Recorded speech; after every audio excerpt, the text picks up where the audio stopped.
friends, friends that are family, and family that are friends.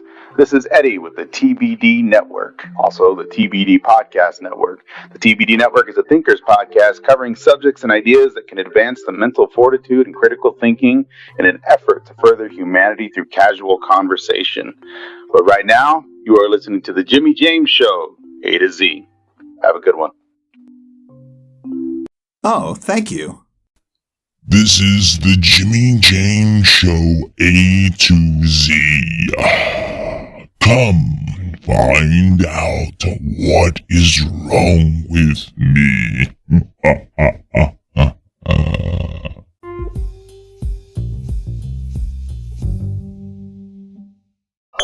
Thank you, my friend. This is for Richard. John 3:16.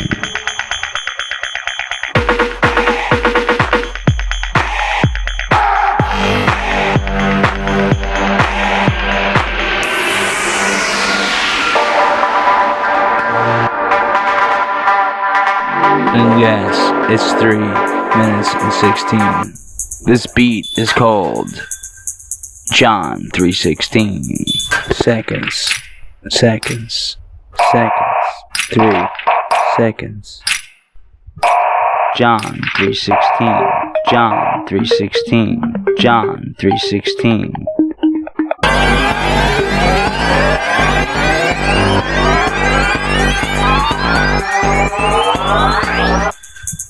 John 3:16. John 3:16.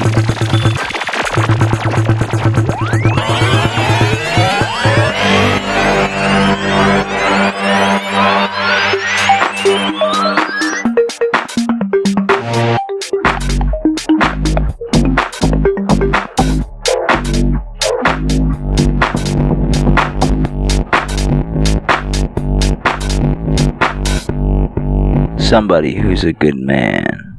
This is for you, Richard.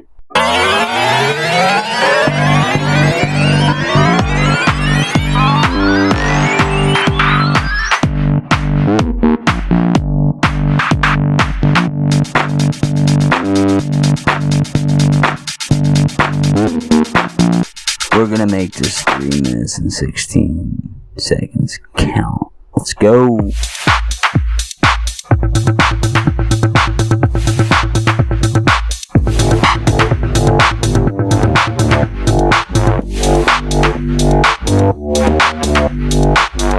This is Jimmy James being humbled by a good friend.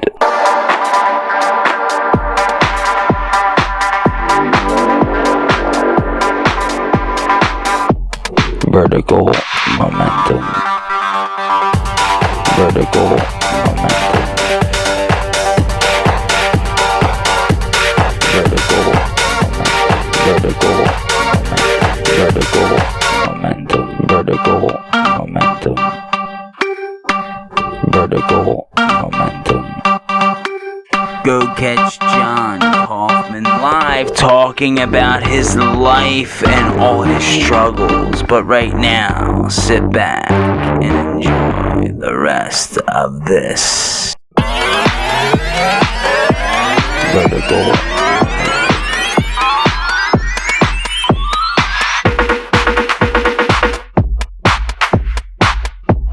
Vertical momentum. Thank you, Richard, to an awesome friend. And I meant it when I said this piece for you. 3:16 out.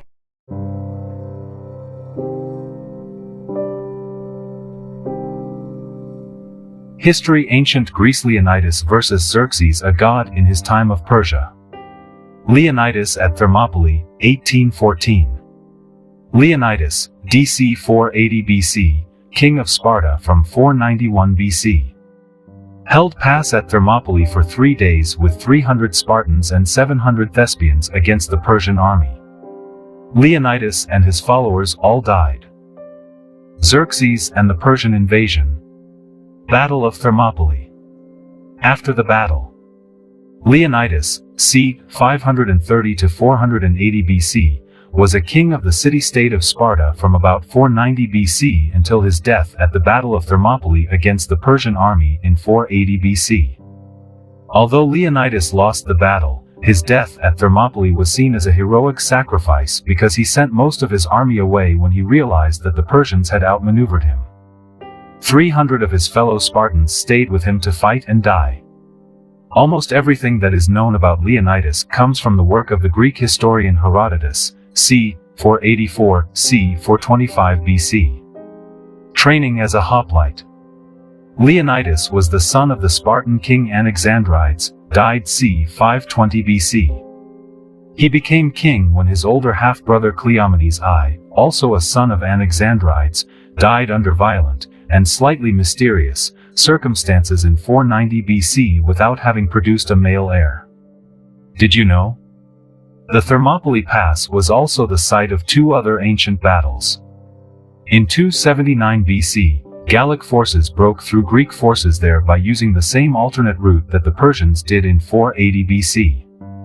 In 191 BC, the Roman army defeated an invasion of Greece by the Syrian king Antiochus III at Thermopylae. As king, Leonidas was a military leader as well as a political one. Like all male Spartan citizens, Leonidas had been trained mentally and physically since childhood in preparation to become a hoplite warrior. Hoplites were armed with a round shield, spear and iron short sword. In battle, they used a formation called a phalanx, in which rows of hoplites stood directly next to each other so that their shields overlapped with one another. During a frontal attack, this wall of shields provided significant protection to the warriors behind it. If the phalanx broke or if the enemy attacked from the side or the rear, however, the formation became vulnerable. It was this fatal weakness to the otherwise formidable phalanx formation that proved to be Leonidas' undoing against an invading Persian army at the Battle of Thermopylae in 480 BC. How ancient Sparta's harsh military system trained boys into fierce warriors. How ancient Sparta's harsh military system trained boys into fierce warriors. Read more. Read more about how ancient Sparta's harsh military system trained boys into fierce warriors. Xerxes and the Persian invasion. Ancient Greece was made up of several hundred city-states, of which Athens and Leonidas Sparta were the largest and most powerful. Although these many city-states vied with one another for control of land and resources, they also banded together to defend themselves from foreign invasion. Twice at the beginning of the 5th century BC, Persia attempted such an invasion. In 490 BC, the Persian king Darius I, 550 to 486 BC, instigated the initial such attempt as part of the First Persian War, but a combined Greek force turned back the Persian army at the Battle of Marathon. 10 years later, during the Second Persian War, one of Darius' sons, Xerxes I, c. 519 to 465 BC, again launched an invasion against Greece. Battle of Thermopylae. Under Xerxes I, the Persian army moved south through Greece on the eastern coast, accompanied by the Persian navy moving parallel to the shore. To reach its destination at Attica, the region controlled by the city-state of Athens, the Persians needed to go through the coastal pass of Thermopylae, or the Hot Gates, so known because of nearby sulfur springs. In the late summer of 480 BC, Leonidas led an army of 6,000 to 7,000 Greeks from many city-states, including 300 Spartans, in an attempt to prevent the Persians from passing through Thermopylae. Leonidas established his army at Thermopylae, expecting that the narrow pass would funnel the Persian army toward his own force. For 2 days, the Greeks withstood the determined attacks of their far more numerous enemy. Leonidas' plan worked well at first, but he did not know that there was a route over the mountains to the west of Thermopylae that would allow the enemy to bypass his fortified position along the coast. A local Greek told Xerxes about this other route and led the Persian army across it, enabling them to surround the Greeks. Much of the Greek force retreated rather than face the Persian army. An army of Spartans, Thespians, and Thebans remained to fight the Persians. Leonidas and the 300 Spartans with him were all killed, along with most of their remaining allies. The Persians found and beheaded Leonidas' corpse, an act that was considered to be a grave insult. After the battle, Leonidas' sacrifice, along with that of his Spartan hoplites, did not prevent the Persians from moving down the Greek coast into Boeotia. In September 480 BC, however, the Athenian navy defeated the Persians at the Battle of Salamis, after which the Persians returned home. Nonetheless, Leonidas' action demonstrated Sparta's willingness to sacrifice itself for the protection of the Greek region. Leonidas achieved lasting fame for his personal sacrifice. Hero cults were an established custom in ancient Greece from the 8th century BC onward. Dead heroes were worshipped, usually near their burial site, as intermediaries to the gods. 40 years after the battle, Sparta retrieved Leonidas' remains, or what were believed to be his remains, and a shrine was built in his honor.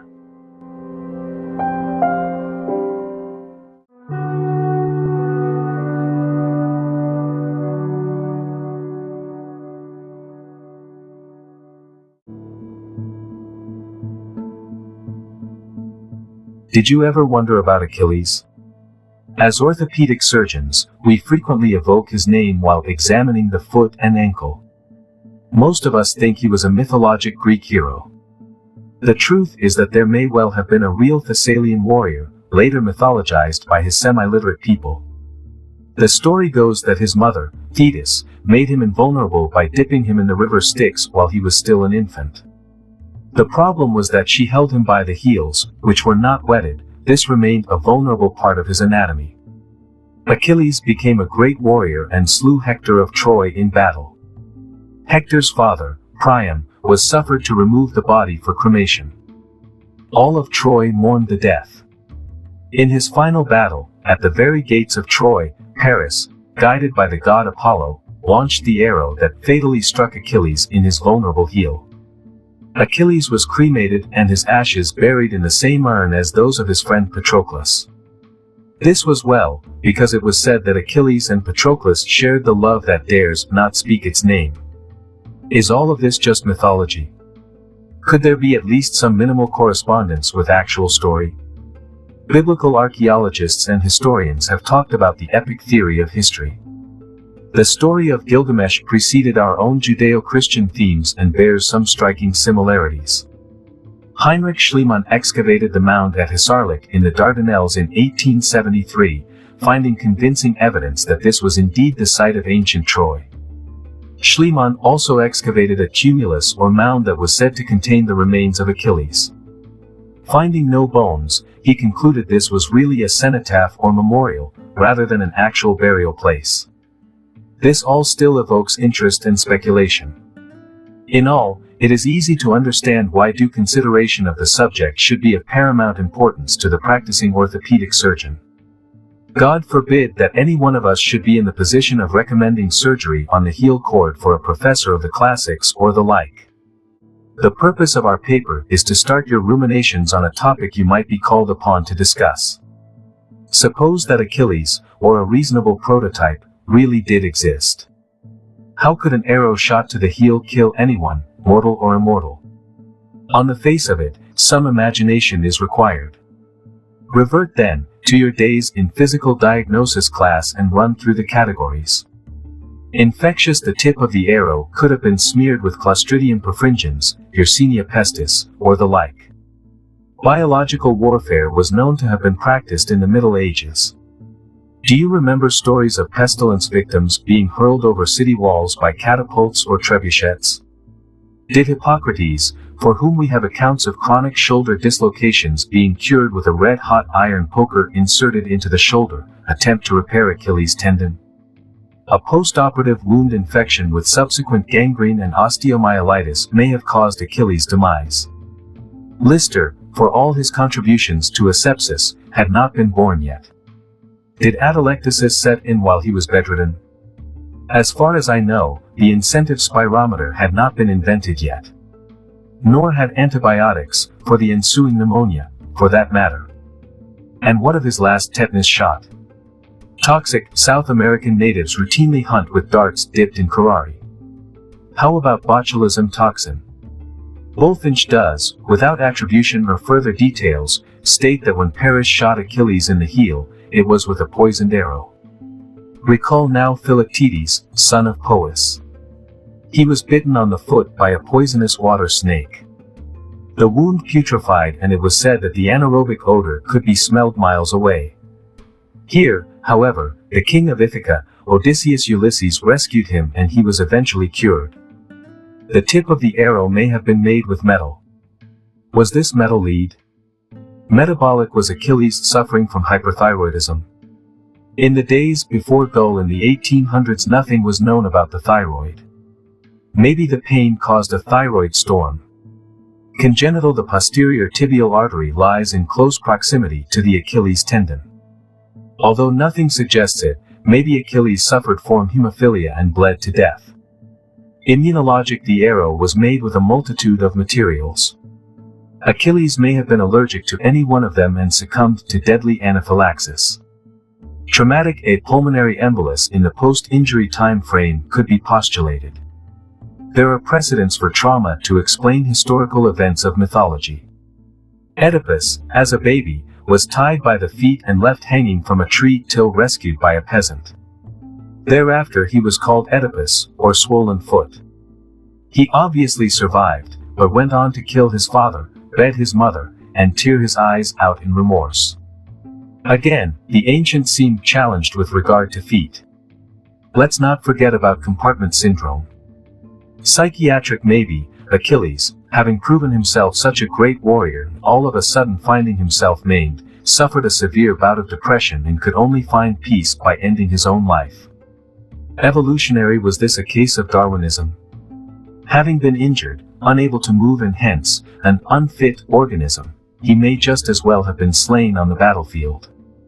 In conclusion, there was an ancient Troy, and also probably a mythologized prototype for Achilles.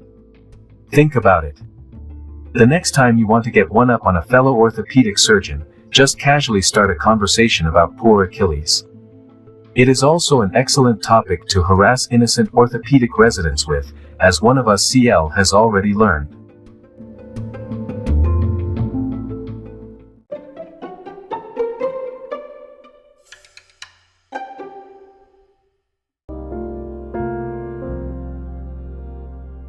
This is the third and final story. For my pops. Braveheart is a thrilling film, but it's one of the least historically accurate movies ever made. They may take our lives, but they'll never take our freedom. The speech by William Wallace is one of the most famous in film history. To a generation of moviegoers, Mel Gibson's Braveheart cemented William Wallace's place as one of the greatest military leaders of all time. Gibson's film portrays William Wallace as a reluctant hero who draws his sword in vengeance after his beloved wife is murdered. It then proceeds to tell the story of his life, exploring some of his key battles, and ultimately ends on a tragic note, as Wallace is betrayed and put to death by the English. Braveheart's conclusion is an optimistic one, however, presenting him as the inspiration for Robert the Bruce, who would ultimately lead Scotland to freedom. Unfortunately, as thrilling as the film may be, in truth, it's generally considered one of the least historically accurate movies. That's largely because Braveheart director and star Mel Gibson drew upon the account of a bard named Blind Harry, a storyteller who claimed to use primary sources when writing his account of Wallace, but probably didn't. Blind Harry wrote about William Wallace about 100 years after the events of his life happened, and it's unknown how much of his accounts were fact. All this means Braveheart should be seen as a movie based on a fictional account loosely inspired by historical events, and it's no surprise the film is historically inaccurate. William Wallace wasn't Braveheart at all. Braveheart is actually attributed to Robert the Bruce's literal heart. A blended image features a painting of Robert the Bruce, Chris Pine as Robert the Bruce, an outlaw king, and Mel Gibson as William Wallace in Braveheart. Braveheart rejoices in its inaccuracies, owning them from the start, because even the title is wrong. Most viewers will naturally assume Braveheart refers to William Wallace, but the name is actually associated with Robert the Bruce. According to the 14th century writer John Barber, Robert the Bruce always regretted not going on a crusade. He had one of his knights swear to take his heart to Spain in a silver case after his death, so he could find some way of participating in a crusade. In the heat of battle, this knight threw the urn containing the heart at the opposing army, crying out, lead on brave heart, I'll follow thee. Braveheart's title has nothing to do with William Wallace, nor is the reason for the name ever shown in the film, thankfully. Interestingly, other scenes involving Robert the Bruce in the movie are also historically inaccurate. Robert the Bruce is portrayed as a noble who betrays William Wallace more than once in his battles against the English, but that didn't happen.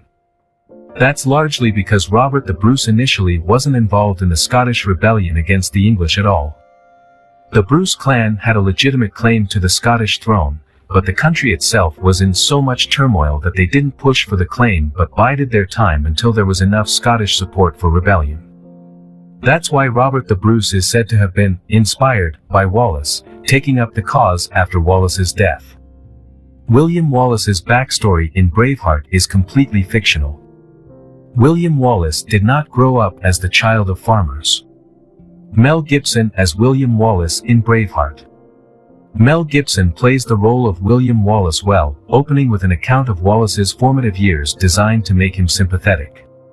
Unfortunately, it's largely ahistorical, because in reality, Wallace was a lesser noble. His father and brother certainly didn't die in battle against the English. In fact, by the time conflict with the English came to a head, William Wallace was already an adult, not a child watching his older family members go to battle. Although Blind Harry does give an account of Wallace's wife dying in similar circumstances to the film, his version of Wallace is already a bloodthirsty war leader. Interestingly, Blind Harry doesn't appear to have named Wallace's wife at all, with the name Miranda added by later scholars who copied his manuscripts and Marion used by others, which isn't used in the movie so as not to sound similar to the legend of Robin Hood. Braveheart goes for a more traditional name, Maron. Braveheart makes up the reason for William Wallace's war on the English. William Wallace did not go to war for his wife. Patrick McGoohan as King Edward. William Wallace's war on the English had nothing to do with revenge in the real world, and it was certainly nothing to do with the noble right of jus prime noctis, the right of a noble to sleep with a local bride on her wedding night. Although accounts of jus prime noctis run all the way back to the Epic of Gilgamesh some 4,000 years ago, there's actually no historical evidence it was ever the nobles were bribed. As the clock strikes 12, the year's final hour, a hush descends, anticipation devours. In the darkness of night, a magical bliss, a moment of enchantment, the midnight kiss. Whispers of hope fill the air all around, hearts beating faster, love's symphony resounds. Eyes meet, souls entwine, as the stars align, a tender connection, a love so divine. Underneath the moon's soft and gentle glow, two souls come together, their love on show. Lips brush against lips, a sweet taste of bliss.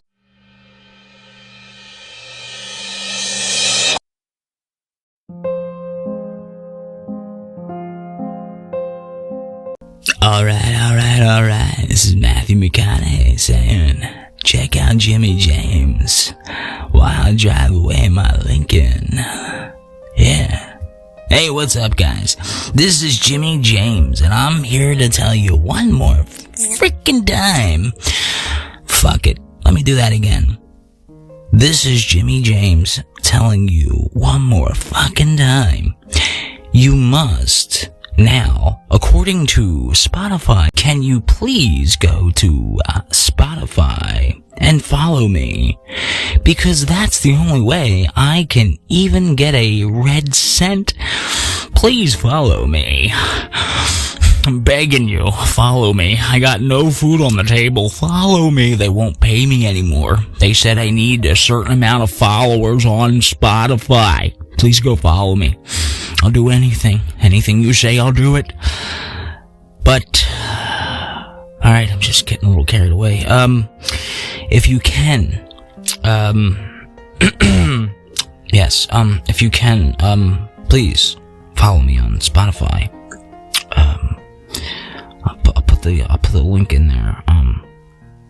Oh, and, also, goodbye.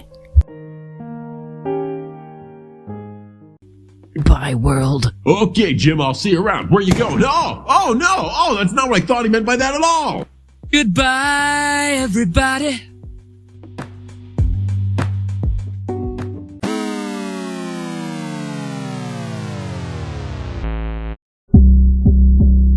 Now, usually I do raplets and text-to-speech shit on poetry, AI bullshit.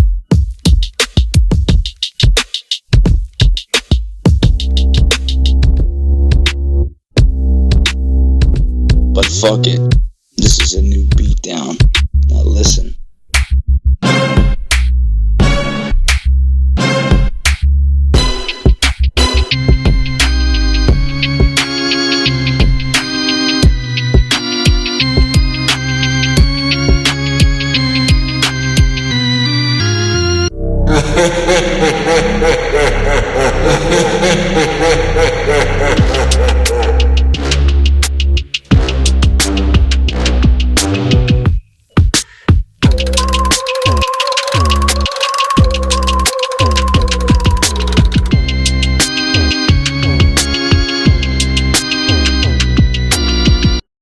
Hey, Jimmy James. Hey, you think you could do better? Let's say